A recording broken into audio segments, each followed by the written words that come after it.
So, ito. Dilim. Dilim dito.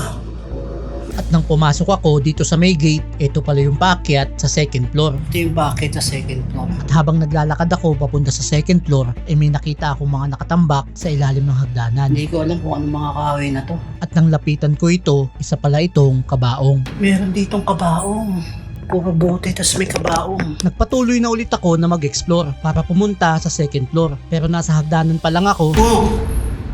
Putikan paniki ka, may mga paniki dito. may nagliliparan ng mga paniki. At sa gilid naman ng hagdanan ay may mga banga akong nakita. May mga paso dito. At ito daw yung pinaglalagyan ng mga abo ng mga nakremate. So, tarakit tayo. At nang makakit na nga ako sa second floor, pumasok na kagad ako sa unang kwarto nito. Hindi ko alam kung anong kwarto to. Pero ang creepy. Ang creepy dito. At nang pasukin ko yung isa pang kwarto dito, napakalawak sa loob nito. Siguro itong second floor na to. Dito binubuhol yung mga patay.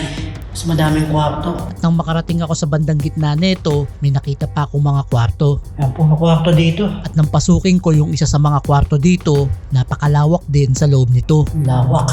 Medyo creepy lang. Kasi di ba pagka movie, nakakatakot talaga sa madaming patay.